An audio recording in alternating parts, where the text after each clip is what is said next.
con una delle superstar qui al Festival Letteratura di Mantova, Safran Foer. C'erano veramente un sacco di persone a sentirti questa mattina. Come ti senti a Mantova? È un festival che conosci molto bene. This is my third time here, and it's really the most special festival in the world, I think. The city is so beautiful. The people are so warm, and there's so many people who come for this. It just so happens the weather today is absolutely perfect, so it's just completely magical.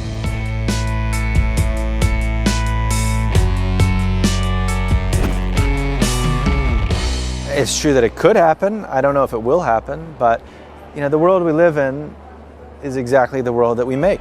Nobody is going to destroy the world except for us, and nobody will save the world except for us. So that's something that's very, very easy to forget, because it just doesn't feel that way when we're in a restaurant and ordering off a menu, and then on a TV screen there's images of the Amazon on fire, or the ice sheets melting, or a superstorm heading toward Florida. It's very hard to remember that this has anything in the world to do with that, but that is because of this. You know, we know that now. Well, meat is, the meat industry is the #1 producer of greenhouse gases.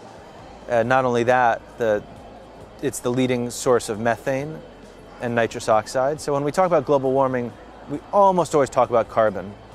And that's because most of the greenhouse gases are carbon. And those are primarily come from the fossil fuel industry. But methane and nitrous oxide are much more powerful than carbon. So basically the way that global warming works is the sun comes through the atmosphere, hits the earth, warms the earth, and then bounces back out.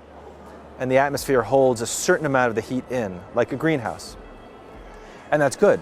We actually need some amount of this greenhouse gas effect just to keep the planet at the temperature that it is.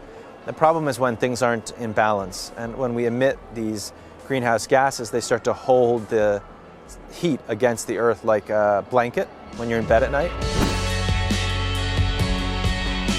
Well, we're definitely living a kind of climate war, but it's a weird one because it's a weird war because it's us against us.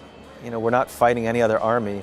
There's nobody we can point to. Sometimes we try. We point at Bolsonaro or we point at Trump and we say that's the enemy, that's the villain. And it's true that they're bad people.